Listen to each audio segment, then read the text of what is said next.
Are All we right, recording we're in live. live? Okay. Yes. Welcome to this meeting of the Buffalo Fiscal Stability Authority. Thank you for being here.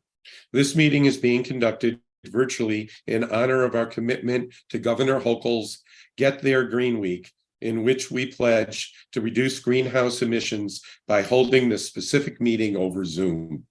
Earlier today, the Audit, Budget, and Finance Committee met and recommended the full board approve the annual audit financial statements as presented to the committee by our representatives from Mundsman and McCormick, and also to approve the 2023 annual plan.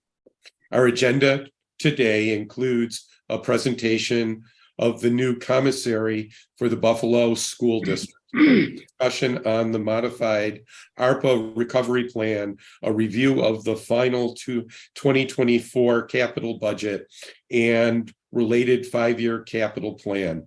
And finally, a proposed labor contract between the city and local 2651 representing building inspectors. I would like to draw your attention to the draft 2024 meeting calendar provided in your board book. Please review the proposed schedule and let Jeanette know if there are any scheduling conflicts that you're aware of at this time. A revised calendar will be distributed by email as needed, and a final schedule of meetings will be brought to the full board for a vote at the December board meeting, and then will be posted. We will open the meeting to public comments on any matter discussed here today at the conclusion of this meeting. We will begin today's meeting with Executive Director Robe taking the roll call. Or should we postpone that at this point?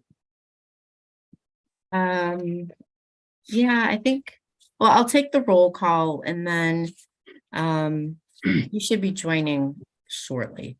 Yes. Okay. So I have Chair Olson is excused, Secretary Floss, Here. Vice Chair Jurasek. Present. Andy Sanfilippo is en route. Mayor Byron Brown. Present. And ex officio County Executive Mark Mullinkars. Present. Apologies for being a few minutes late. No problem. Thanks, Mark, for being here. Okay. When Andy comes in, we'll have a quorum and we'll be able then to approve motions. But until then, let us move on with our first item of business, and that's to approve the well, we can't approve the minutes until we have a vote.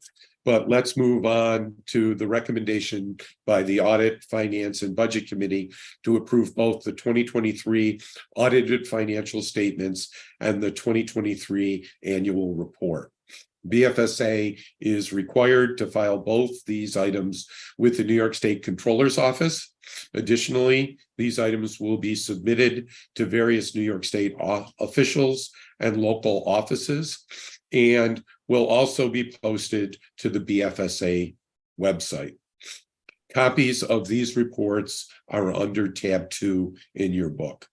Elizabeth Krause is our representative from London and McCormick. Elizabeth, you gave a great presentation a few seconds ago. We'll ask you for any comments you'd like to make. I'd just like to say thank you again for the honor to be able to perform the audit this year and for the past few years.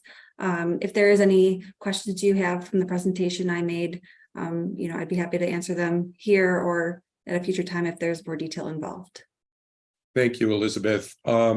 Jeanette, I see a phone number. Is that you, Andy? Yes, I'm on. Thank you, Andy. We now have a quorum.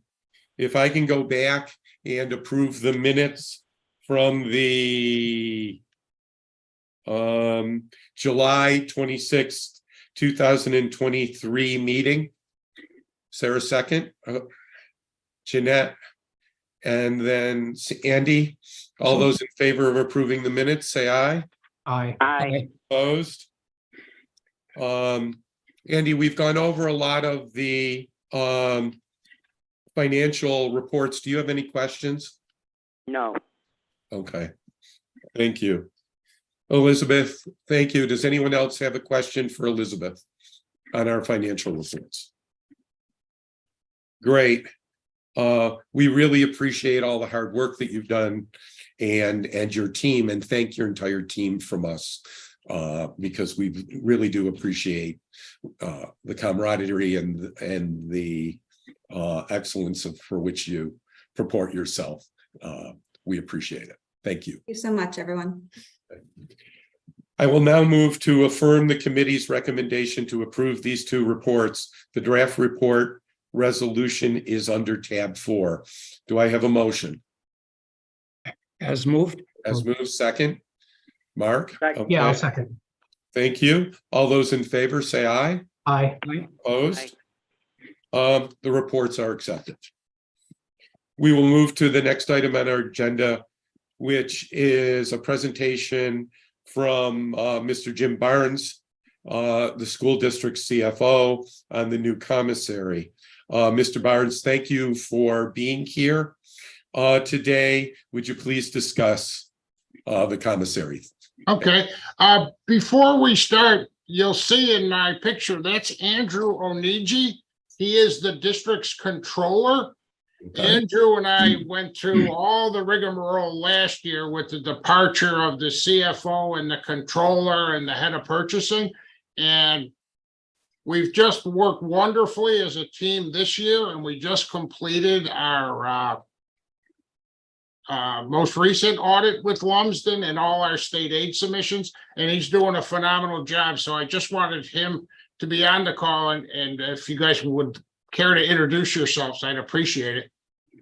Okay.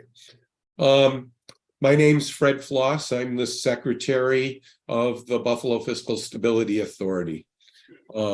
Jeanette Jerzak, would you like to introduce yourself? Hello, I'm serving as the vice chair at this moment. Good to meet you. Andy? Yes. Nice to meet you. Okay, great. Mark, would you like to introduce yourself? Sure. Mark Cornell, I'm the ex officio member from Erie County, appointed to the board. And Delano? Delano Dow, representing the city of Buffalo, Mayor Byron Brown. Okay. And Jeanette Robe, I'll let you introduce the staff. Thank you. I'm Jeanette Robe. I'm executive director of the BFSA. I've got 4 team members that work under me. There's Claire Waldron, who's our controller, Nikita Fortune, who runs the office, Nathan Miller, who is the analyst over the school district. So he's the person you'll hear from probably the most. And Bryce Link is the analyst over the city and the housing, borough.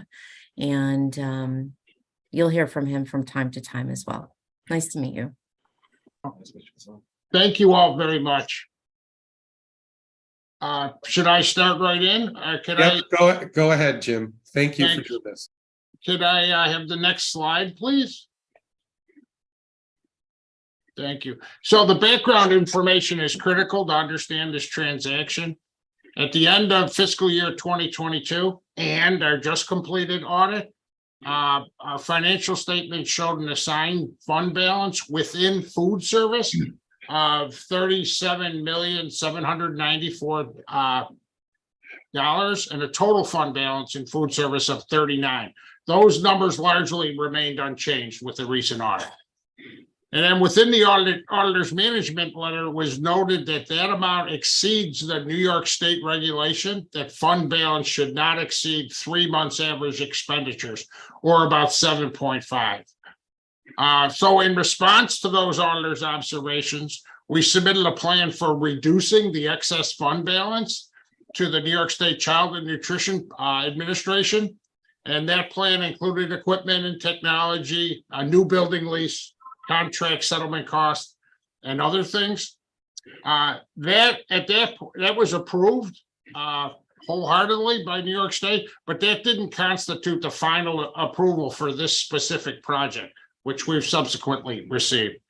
It's important to note that our recently approved four-year plan was based upon the assumption that food service grants and the capital fund projects would be self-balancing and not require the use of general funds for any purpose.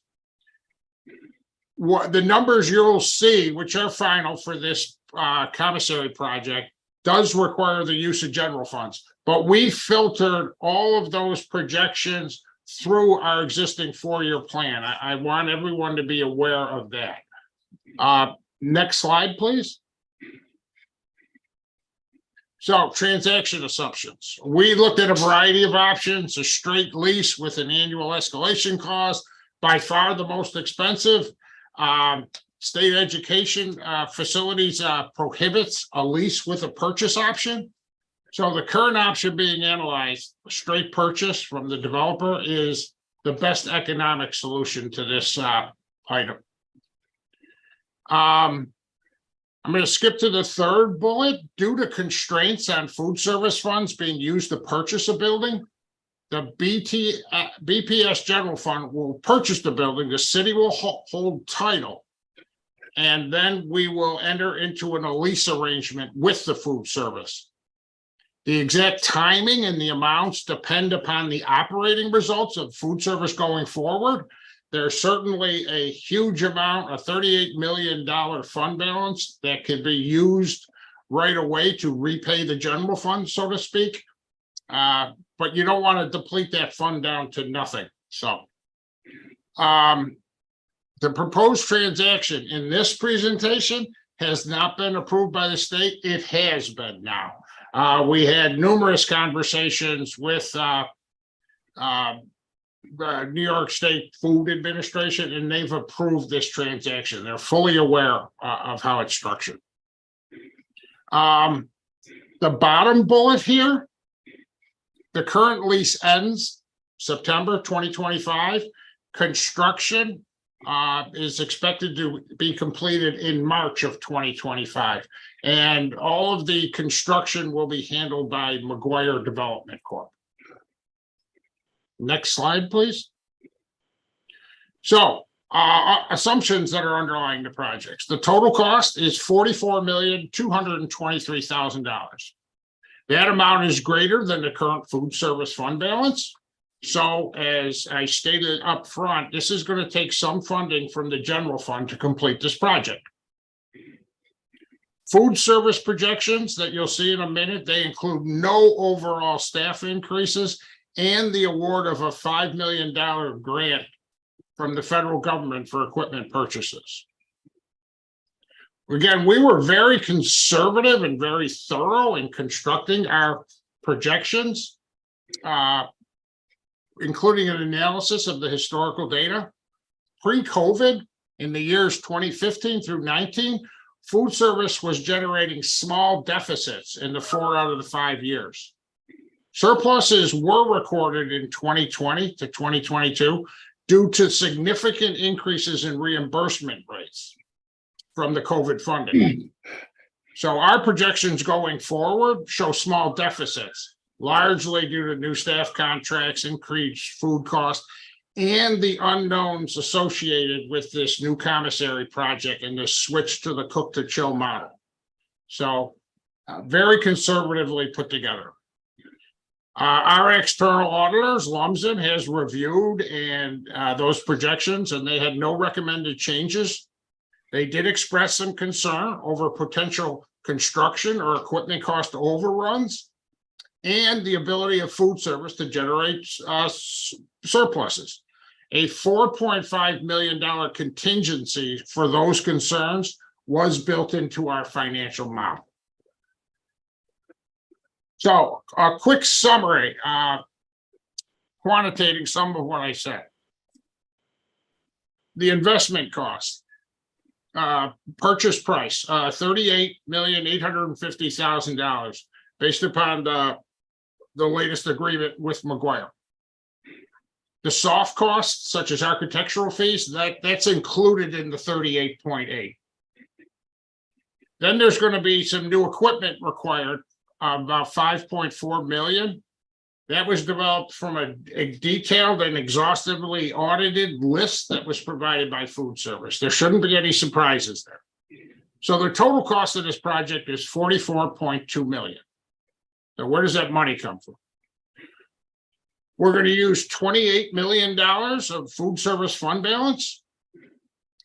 We are supposed to get a USDA grant for the equipment cost for $5 million. So the use of the fund balance to cover the remaining cost of this project will be about $11 million. And that's based upon a detailed cash flow model, and it does include a contingency for cost overruns and concerns over any projected deficits. The use of general funds, the 11 million, that number could increase or decrease based upon the projected deficits in food service. If they do, the projections were conservatively constructed. They include a $4.5 million contingency. If food service beats those projections, we'll be using less of the general fund. Next slide, please. Okay, this is a lot of numbers, but as I mentioned earlier, we run everything through our existing 4-year plan. Okay, so if you go down to the bottom of this chart, per the 4-year plan, our general fund balances are 321 million, and then they start dropping because of our projected surplus, our projected deficits in the 4-year plan. The top line, these are our projected food services surplus or deficits. Because of the way our numbers come out of Munis, deficits show up as positive numbers, and surpluses as negative. For the just completed 22-23 year, we were projecting a $574,000 surplus. That number just about is exactly where the audit came in. Then we start projecting out, and there you see those deficits that include a $4.5 million contingency. The second group of numbers in green, these are the food service fund balances. As you see, we start at the end of 22-23, it's about a $39 million fund balance. Then it goes down for the small deficits. And then in 2026, where the purchase of the building is made, it drops dramatically. Because their food service is going to repay the general fund for the $28 million. The other thing to note there is the food service balance in 27 and 28, it remains at about $7 million. So this transaction fits within the 4-year plan, and it also does not exhaust the fund balance within food service. The blue numbers, that's the general fund balance. The first number in yellow was that operating deficit of $10 billion. It's labeled deficit because in the 4-year plan, we were projecting a $3.6 million deficit. In fact, the results for last year are much better than that. I have 10 million in this projection. That surplus is going to be closer to $50 million. We're going to have a phenomenal 2023, which is so important to understand. That excess surplus over and above the 4-year plan is one of the reasons that makes this transaction acceptable and lowers the risk. Then the deficit is, or then the general fund balance is reduced by those deficits that are in the 4-year plan. And then if you take a look at the 2026 year, when this transaction occurs, we purchased the building for McGuire for $38.8 million, because these funds have to come out of the general fund. And then through lease payments or some other arrangement, the general fund recoups that $28 million of that from the food service fund. So at the end of that year, The general fund balance is 215 million. That's greater than we had projected out in the 4-year plan. I know that was a lot of numbers, but the big points to make here, we're going to do much better in the 2023 year than we had originally thought in the 4-year plan. That lowers the risk to this transaction. And this is one example of how we run any and every project or expected budget increase through the 4-year plan. And we'll always keep you updated as how our current projections or any new projects fit into that 4-year plan general fund balance. Thank you, Jim. A couple of questions. Is this buying an existing building or are you building new? Building new. So we're building new. Do we have a project labor agreement or any of the requirements with the McGuire Group to use minority and women contractors? Yes. Okay. And I'll follow up on that because through the various options that we investigated, it was yes and no, but I know all the I's were dotted and T's were crossed, but I'll follow up specifically on what that agreement says. That would be great if you could send it to us. Sure. We've seen people, start out in the right path and then somewhere along the line sort of move off, and that was a major issue for the governor. So I want to make sure that we follow up on that. So thank you. Okay. Oh, are there any other questions for Mr. Barnes? When was had there been low key or high key concerns in the audited statement across several years that this was problematic, or did the concern suddenly show up? No, yeah, great question. No, several years. Every time we were in, for lack of a better word, violation of that excess fund balance measurement, it was noted in our financial audit, in our audits. Say that again. There was no financial audit. Say that again. Oh, no, this same note applying to our excess fund balance has appeared in the past several audits. All right. It's a long-standing problem. Yeah. All right. It's a long-standing problem. Okay. And it's now becoming a longstanding problem in higher education. And in fact, the faculty at Buffalo State is actually donating money and food to try to feed some of our students because of food insecurity. So we really do appreciate what you're doing here. Thank you. All right. And thank you for all of that. And thanks for your time. We'll now move on to our next item. Excuse me. Our next item is to discuss the modified ARPA recovery plan with city officials. This past June and July, 2 amendments were approved by the Common Council that significantly altered the original plan. A copy of those amendments are provided under tab 6 in your book. Commissioner Dowell is going to speak with us about those items. Commissioner? Yes, good afternoon, everyone. I know we do have a report that have the spending plan as of June 30th, but I reran the report as of today. If I can speak to these numbers now. I think first and foremost, we know we had the original spending plan of $331 million that was approved by council back in June 2021. Since then, we've had 4 amendments altogether to the spending plan. The first amendment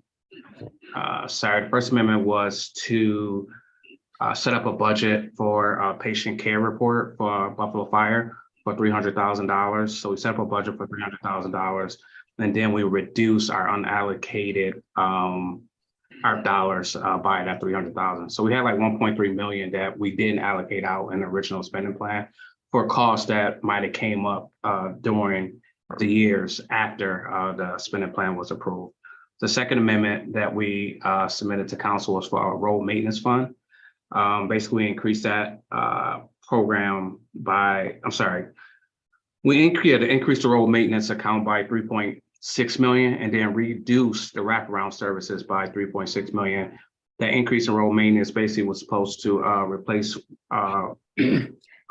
make road improvements, implement speed humps, and then do crosswalk markings throughout all 9 districts.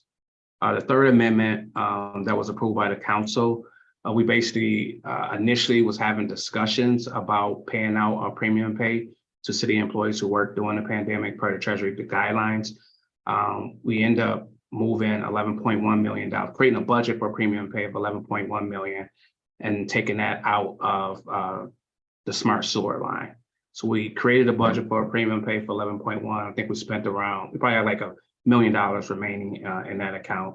And then we reduced the smart sewer budget by that same 11.1. And then the fourth amendment that we created was to reallocate our funds to cover revenue loss replacement, park access equity. We increased it by 2.5 million. Also premium pay for Buffalo Sewer, they receive 850K. And then we increased the budget for minority owned businesses by 800K. And now based on these numbers are slightly lower than the numbers that I have because I updated my numbers as of today. But numbers you guys are looking at is as of June 30th. But as of today, as everyone is aware, the city received $331 million. Year to date, we spent 41% of that 331, which equates to 135, almost 136 million. We've encumbered 162 million, which is 49% of the total amount of funding the city received. And we have a balance of $169 million remain that's available, which is 51% of the amount of funding that the city received in total.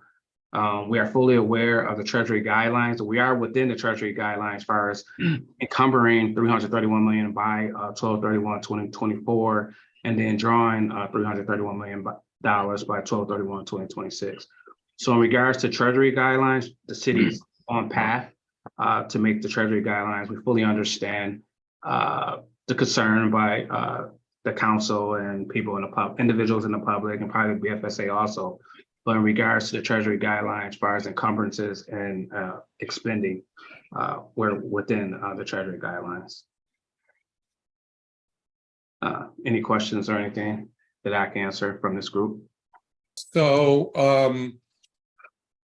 given the adjustments that you've been making over the last, few years, what impact do you see given the increase in interest rates and on your ability to do the projects, or see in the future additional adjustments that are going to need to be made?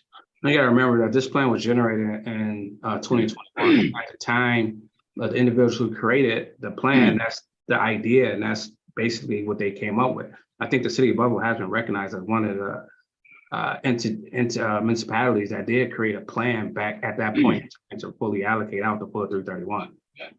As we're learning more and more, we're making adjustments to the programs based off the need and concerns of the community, the administration, and the common council.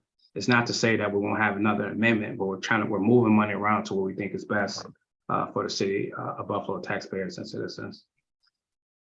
And like I said, yeah, and again, because the minimum wage is going up and wages are going up, is that included in your projections going out forward for any of these programs? Yeah, I mean, it is based off estimates, and we're working with departments within the city of Buffalo to see how much it will cost to, like, let's say, for example, if you look at Maston Park, we initially budgeted $23 million. Come to find out, the bids are coming in higher. So we might have to move more money over to cover, or might not do as much renovation to that park than we initially would like to do. So as we're working within the city departments to determine where the funding is needed and how much funding is needed in one program compared to another program. I think that that's probably something we want to get out to the public, that given the changes in the economic environment, through no fault of the cities or any of the covered agencies, that we're going to have to make adjustments as we go along for these projects, because the costs are going to be different from, the initial costs when we assumed certain things at the beginning, and now that those are there, it might be useful to, I don't know, I don't want to say put out a memo, but have a discussion with maybe the Common Council and others, so there's some understanding of how this might work going forward, and that might help you, I think, as people start to ask questions. Well, why did this go up? Why didn't we do this at the Maston thing? If we get in front of this and explain how this is all working, that might be helpful, and it might be helpful to BFSA too. Well, it's understood, but each amendment we file with the council, which we have to go in front of, go in caucus, and then go to council, then the finance committee. And at that time, council is aware, the public is aware, and anyone can ask any questions that they have during those time periods. It's not Right. the city is just doing an amendment and not letting anyone know why we're doing the amendment. It's up for discussion, it's public information. Yeah, and I want to make sure that I didn't mean that you weren't letting everyone know what the amendments were. I was thinking more of, in a more general way, before you do all these amendments, here's some of the things that may change over time, so that they understand that, these numbers are estimates, and we want to make sure, what we don't want to have happen is you have to come in and make an adjustment to finance, and they, that week say, well, why aren't you building X, Y, and Z at Maston? And you're going to have to say, well, because the costs came in higher. It might be better to say, today, we know that some of these costs are going to come in higher. There's some variables, excuse my economics, but some of these variables that we know will change and we see going forward. So we're going to tell you about these now, well in advance of when we put these amendments down, so they don't feel surprised or they don't get confused over some of this. I make that as a suggestion. I don't know that it's necessarily a recommendation from BFSA, but I think that might help you going forward. That's all. Understood. Delano, this is Jeanette Jurasek from a meeting 2 years ago. County executive was present and talked about identified acute needs in hard infrastructure in water and sewer management. That was the county executive's perspective and concern. Concern was how to complete a project, hard infrastructure. And I see here that we had originally put in 40 million for smart sewer. I don't know exactly what that is, but I'm guessing that's hard infrastructure, and it slid across time down to 14 million. Again, under the category of hard infrastructure improvements. Something that, at least from Mr. Polenkars's point of view, was an acute infrastructure need, has slid way down for us. How does that happen? That's not a criticism. That's an open question. How does that happen that something that is an identified acute need slides down like that? Well, initially, as stated in June 2021, the decision was to set aside 40 million for smart sewer at that point in time. We also know that sewer have other funding sources where they could perform the same service from other entities. So as we found that out and the city had other needs, we made a decision or had a conversation with sewer that we would be removing some of the initial funds that were assigned to smart sewer because they had other funding sources, and then we would use it somewhere else, those funds somewhere else within the city of Buffalo. Okay. Okay, I think I understand. Alternative funding sources were identified for sewer treatment infrastructure. Correct. Was that county money? I'm not 100% sure. I think they received state and federal money and possibly county money also. But they had other funding sources where they would have used Buffalo money last. And our thing was we had other needs that we didn't know at the time in 2021 that came up now, other ideas of how we could get the money out. And as everyone is aware, we have these treasury guidelines. We push in the best way, the quickest way that we can get the money out that will help the community the best way. Thank you. Delano, can I ask just a general question? Yes, sir. It seems to be everybody in the board is concerned with operating funds for demolitions and tree trimming versus bonding of those services. Is tree trimming and demolitions an allowable expense of ARPA funds? Off the top of my head, I don't know, but I wouldn't think it would be because it had to be related to COVID. And we were able to do the demos and trees.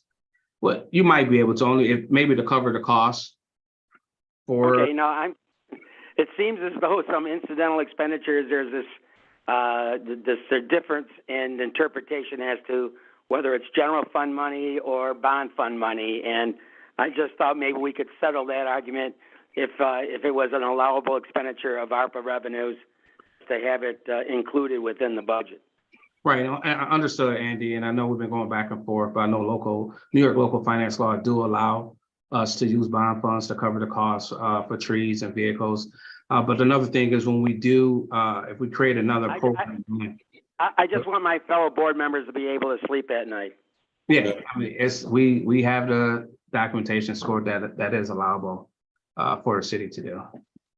Okay, thanks. Thank you, Andy. Any other comments? Thank you, Delano, for your report. It was very thorough, and hopefully we'll be able to make sure that all of the ARPA money gets spent in the appropriate times. And as you know, if there's anything you need from us to work and help you on that, we're more than willing to do so. No, we appreciate it, and we appreciate the questions you guys have, because if any group push us or push me, it's going to be the BFSA. So thank you too. Thank you. The final agenda item is to review the City of Buffalo's 2023 capital budget and related 2024-2028 5-year capital improvements program. The BFSA report on this item is in tab 6 of your book. Bryce, will you review this with us? Absolutely. And today I will be actually reporting on 2 items. We have, hold on, the capital budget, and following that we'll have the labor contract with local 2651 and the city. Okay, you're right. I missed a page. Oh. I apologize. Quite all right. Just want to make sure everybody know that they have to sit through listening to me for a bit. Give them that warning. All right, good afternoon. Thank you for giving me opportunity to address the board today. We will be beginning with the review of the 2024 capital budget. I just want to note that the timeline was moved up this year. Historically, the administration would submit the capital budget and capital improvement plan to Common Council on November 1st, with the council taking action and approving it by December 15th. The administration actually submitted it to Common Council back in early June, and Common Council just approved it, I believe, 2 weeks ago, end of September. So they've really jump-started the process and moved up the timeline. So the first slide we have here is a breakout of the adopted capital budget. The column on the left that totals 31.9 million was the mayor's. Let me take a step back. There were no changes made by Common Council. I just want to put that out there. Normally there is a little negotiation, but for specific district projects, but the administration and the council agreed with priorities in this capital budget. So the initial capital budget is 31.9 million. they are looking to finance 27 million, which leaves approximately 4.9 million to be authorized and unissued. We have it broken down by major categories. Engineering is really the citywide infrastructure investments. Under the fire department, approximately 5.4 million of the 6.7 million to be sold is for fire vehicles, apparatus there. Police department, majority of that is for police vehicles. The next slide we have is a pie chart of the 27 million and how it'll be broken down. Largest category this year is vehicles and safety equipment at 9.9 million. That's 37%, followed by infrastructure at 8.2 million, 30% there. City buildings, as well as economic development and cultural investments, totals 3.2 million each, 12% there, followed by 1.5 million for demolitions and tree management at 5%, and then parks for $1 million at 4%. So as I just briefly discussed on my first slide, the breakout of the capital budget that totals 31.9 million in 2024 includes 28.1 million in citywide projects, and then there's 3.8 million in previously authorized but unissued projects that are included in this budget. The mayor has requested finance in the amount of 27 million, which is consistent with the comptroller's cap. 23.2 million in the current capital plan, with that 3.8 million of the previously authorized but unissued. The amount of authorized but unissued projects is estimated to be at 16.1 million. Beginning in balance prior to the submission of this budget was 15 million. And there's approximately $500,000 are provided in the out years for the capital improvement program. So there's still a remaining balance of 15.6 million that needs to be provided for, budgeted for, either in future budgets or potentially beyond the current plan. And then there remains to be 2.5 million in budgeted and unauthorized projects remaining. So what we have here is a snapshot of capital borrowing levels going back to 2019. As you can see, in 2019 and 2020, the city issued bans due to the turbulence in the financial markets. So 51 going to 2021, quite a bit higher compared to the other years of that 51.7 million, approximately 18.8 million of that was for prior year bans, and then 32.9 million was for new project financing. And then you'll see how it drops back down to the 22.9 million, 23.3 million, and then the current year proposed amount of 27 million in financing.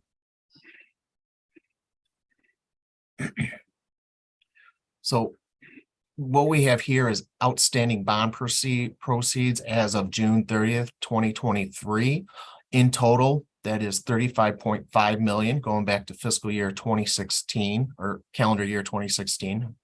I do want to note 2023 looks a bit higher compared to prior years, and that's really timing related.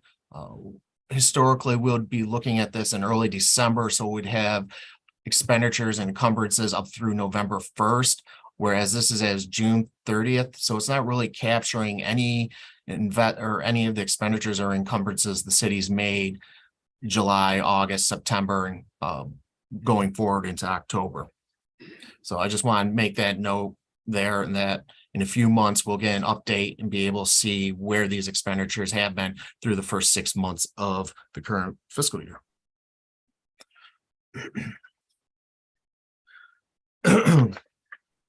So once again, there are no projects included in the capital plan for the district. The district's continuing to use savings from the prior year refundings of JSCB debt. In total, there is 24.6 million remaining for capital projects as of June 30th, 2023. 24.2 million is directly related to the JSCB refunding. The other 400,000 is non-JSCB refunding available balance. So bonding for ongoing general operations, once again, is included. That includes $1 million for tree removal and planning, $500,000, 500,000 for demolitions. This use limits bonding capacity. So the 1.5 million included is 5.6% of total proposed capital borrowing. And then $2 million was included for demolitions over the 5-year capital improvement plan. The capital budget and capital improvements plan excludes ARPA recovery funds. The city has planned to use approximately 111.4 million prior to the December 31st, 2026 deadline. Keep in mind, based on the city's needs and evaluation, they may still move some of these funds around to other priority areas. This is a snapshot of what the plan is. As you can see, we have actuals of approximately 1.3 million for 22. We're looking at, sorry, my screen's cut off there, 12.3 in estimate fiscal year 23. And then the proposed amounts of 45.6 million in 24, 38.7 million in 25, and then 13.2 million in 26.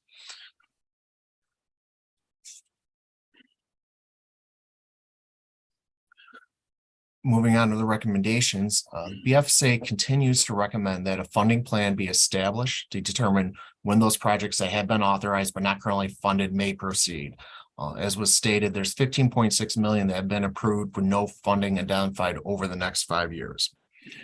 BFSA continues to recommend that tree trimming, it's tree removal and plantings be moved out of the capital budget to the general fund, as the city is utilizing the general fund for tree trimmings. Keep in mind, the city was recently awarded $8 million from the federal government for tree investments. My conversations with the city guys over in budget, they're going to reevaluate, see where their needs are, and the best way to utilize the combination of the federal grant dollars, as well as if there is still the potential need to borrow for this going forward. ARPA recovery funds are being monitored internally as well as by BFSA. The city has approved 111.4 million for various capital and programmatic investments. Majority of the allocation, estimated 97.5 million, is remaining as of July 1, 23. And these funds must be obligated by December 31st, 24 and dispersed by December 31, 2026. I know I went through that rather quickly, but I just want to see if there's any questions from the directors on the capital budget. Thank you, Bryce. I think that was clear, and I think Delana went over a lot of that as well. So I think that works. All right, thank you. You want to proceed to the labor contract? Yes, sir. So moving on, we will now review the MOA between Local 2651, the building inspectors, with the city of Buffalo. So a little background here. There are currently 61 budgeted positions in the general fund over the 4-year financial plan. This group represents over 12 different titles. As of August 28th, 51 of the positions were filled. The current average salary of those individuals is $62,789. There's a vacancy rate of 10 FTEs, which is equivalent to 16.4%. All the employees are funded through the general fund. Membership ratified the MOA on August 11th, 2023, with a vote of 46-1. And this MOA will be submitted to the Common Council after BFSA review and comment. The previous CBA expired on June 30th, 2020. The current proposal covers July 1, 2020 through June 30, 2026. So it expires in the 3rd year of the current 2024-2027 financial plan. However, our calculations are based through the end of the current financial plan. The salary increases are effective back to July 1, 2020. So any individuals that may have left service between July 1, 2020, and by the time Common Council reviews and approves this, will be covered by this MOA. What we have here is just a breakout of the current employee demographics of the 51. All employees are currently in tiers 4, 5, or 6. There are 19 employees in tier 4, roughly 37%. Their average age is 63.3 years with a 21.4 years of average service. Tier 5, there's 2 individuals there, approximately 4% of the workforce. Their average age is 62.2 years. Average years of service is 12.5 years. And then tier 6, the largest group, 30 individuals, almost 60% at 58.8% of the workforce. Their average age is 47.7 years with average years of service of 5 years. Now, the terms of the MOA that were agreed upon, there is an annual 2% salary increase on July 1, 2020 and July 1, 2021. Then there's an increase, then it goes up to 2.5% increase on July 1, 2022. And then annual 3% salary increases on July 1, 23, 24, and 25. So the total increase over the 6 years is 16.5%, and the compounded annual growth rate of that is 2.6%. The MOA does recognize the Bryce, yes. Bryce, I'm sorry, I didn't mean to interrupt you, but do we have a calculation as to what the inflation rate was for those years, 2020, and what is expected through the term of the contract? I do not have that right now, but after this meeting, I can pull that calculation and get that out. Yeah, I was just trying to make a comparison between the increase of 16.5% versus what the inflation rate was, or could be projected at, for the term of the contract. Understood. Thank you. Thank you. As I was saying, this MOA recognizes the addition of Juneteenth as a holiday. Concession was under health insurance. There is a generic drug coverage mandate. Personal leave, there's an addition of 1 day. And then under the auto allowance, it increases from $22 a day to $40 a day. As I said, new contract terms are the prescription drug coverage. Employees are required to utilize generic prescription drugs when available on all new prescriptions after ratification. The provision extends to employees who retire after ratification that maintain health insurance through the city. Employees who select non-generic brand will pay the difference in retail costs and the name brand copay unless it's necessary. Generic maintenance medication will be dispensed in 90-day supplies through the mail. If no generic equivalent available, members pay only the indicated copay. And then there was clarifying language added to this contract to define what newly prescribed medication was. These terms are very similar to other generic mandate requirements that have been negotiated with several of the other employee groups recently by the city. There's no change in health insurance for active employees and retirees outside of the generic mandate. The cutoff date really between what was available for active and retirees was those hired prior to March 10th, 2009, and then those hired after March 10th, 2009. So prior to that, employees could receive either the 204 or the 201. They selected the 201, the employee would have to pay the difference. They go with the 204, they received it at no cost to the employee.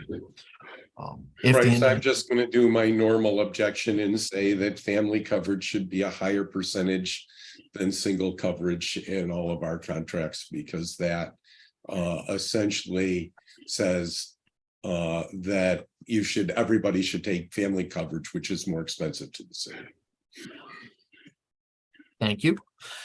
If the individual is hired prior to March 10th, 2009, they are enrolled with the 204. They do receive the 105H plan. That plan is not available for those hired after March 10th, 2009. There's approximately, I believe there were 17 employees that qualified for the 105H. So that means they would have been hired prior to March 10th, 2009. So the two plans that are available, the 201 as well as the 204, you can see the breakout of those costs. 7,744 for a single, 20,830 for family under the 201. The 204 is 7,586 for single and 20,404 for family. This is the next slide. It's just a breakout of what the employee contribution would be in retirement.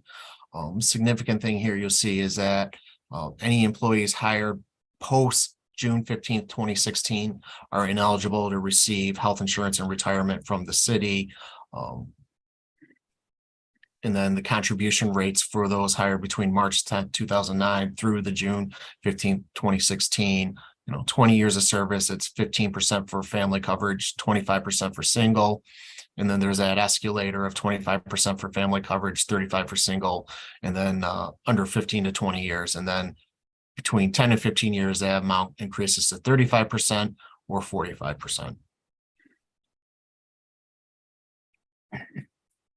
So here is a snapshot of the financial impact over the 7 years. The total cost, and as I said, the MOA expires in fiscal year 26. We extended it out to fiscal year 27, so it is in line with the current financial plan. So total costs over the 7 years is 4.4 million. Prior year amounts based on actuals total approximately 550,500 and have been accrued for. Current year prospective costs are based on budgeted positions. Current year costs total $725,000, and then on combined basis, the 3 out years is approximately 3.1 million. Now, the city has identified resources to finance the MOA over the 4 years of the current financial plan. The resources have been included at the departmental level, as well as some of the generic mandate savings on the health insurance. And then anything that needs to be, the balance to be addressed would be through the salary adjustment line that they funded in all 4 years of the financial plan. So based on BFSA's review of the labor contract, we find the terms of the contract are reasonable and affordable. Nice job, Bryce. Thank you. Thank you, Bryce. Does anyone else have a question?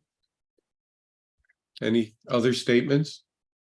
Okay, seeing none, this concludes the business portion of our meeting as included on our agenda.